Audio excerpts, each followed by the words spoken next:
کے اندر جو ہے کوئی امداد کی خواہش کرنا،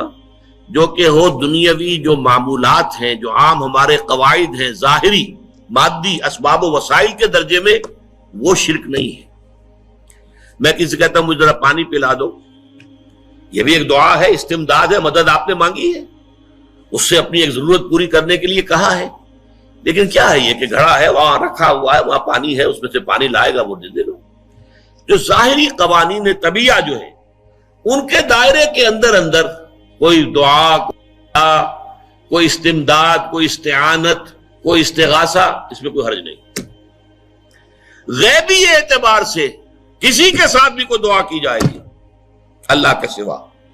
وہ شرک ہے۔ وہ استدعا ہو، استغاثہ ہو، استعانت ہو، استمداد ہو، استنصار ہو، کچھ بھی ہو، غیبی طور پر دنیا کے معروف طریقوں میں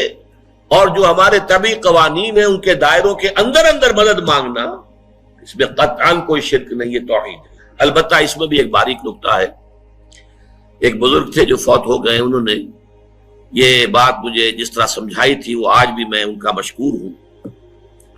کہ دنیا میں عام قاعدے قانون کے تحت بھی کسی سے کچھ کہنا کہ بھائی میرا یہ کام آپ کر دیجئے، آپ کر سکتے ہیں، ایک دفعہ کہنا جائز ہے، دوسری مرتبہ یاد دلا دینا کہ شاید بھول گئے، وہ بھی جائز ہے، تیسری مرتبہ کہنا شرک ہو جائے گا۔ تم نے یہ سمجھا ہے کہ تمہارا کام یہی کر سکتا ہے، کام کرنے والا تو اللہ ہے۔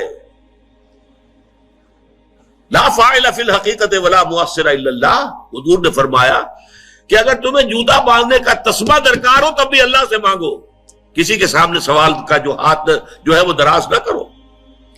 اللہ نے تمہیں ایک عزت نفس دی ہے، اس عزت نفس کو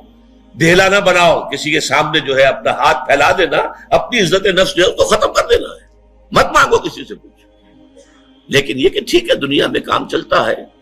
حضور کا شکی شان تو یہ تھی کہ اگر آپ سواری پر ہوتے تھے اور آپ کی چھڑی گر گئی تو سواری کو بٹھا کے اس سے اتر کر چھڑی خود اٹھاتے تھے، آپ کسی اپنے ساتھی سے یہ نہیں کہتے تھے کہ میری چھڑی پکڑا دو گے۔ آپ کی تو غیرت کا عالم جو ہے وہ بہت بلند تھا، بہت بلند تھا، بہت بلند تھا۔ لیکن دنیاوی عام طریقے سے یہ کہ ٹھیک ہے بھئی آپ ایک کام ہے آپ کر سکتے ہیں، یہ کر دیجیے، اسے کہہ دیا ٹھیک ہے میں کروں گا، پھر بھول گیا یا کچھ اور ہوا، دوسری مرتبہ یاد دہانی کرا دی، تیسری مرتبہ جو ہے انہوں نے کہا کہ پھر اس میں شرک کی بو آنے لگتی ہے کہ معلوم ہوتا ہے کہ آپ نے سمجھا ہے کہ اسی کو اختیار حاصل ہے، یہی مقتدر ہے، اسی کو آپ کا کام کرنے کا جو ہے وہ پوری قوت اور قدرت حاصل ہے، اور یہ چیز جو ہے یہ شرک کی بو اس میں سے آنی شروع ہو جاتی ہے۔ لیکن یہ ہے معاملہ سارا جو اسباب عادیہ کے تحت، اس سے ماورا آپ کسی کو نہیں پکار سکتے۔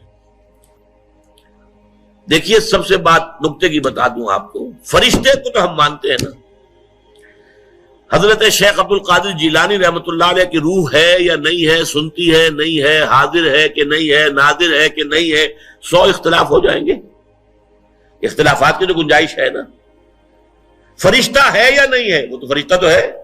آپ کے دونوں کندھوں پہ بیٹھا ہوا ہے، کرامن کاتبین ہے کہ نہیں ہے، یرسل علیکم حفظہ، آپ کے جو باڈی گارڈ اللہ فرشتہ نہیں بھیجتا،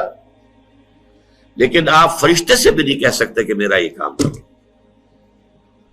فرشتے کے وجود پہ تو کوئی شک نہیں ہے، یا جبرائیل میرا یہ کام کرو، قطعاً نہیں، غلط، شرک۔ لا تدعو مع اللہ احدا، اللہ کے سوا پکارنا کسی کو نہیں ہے، دعا کسی سے نہیں ہے، استغاثہ کسی کا نہیں ہے، استعانت کسی سے نہیں ہے، استمداد کسی سے نہیں ہے، استنصار کسی سے نہیں ہے۔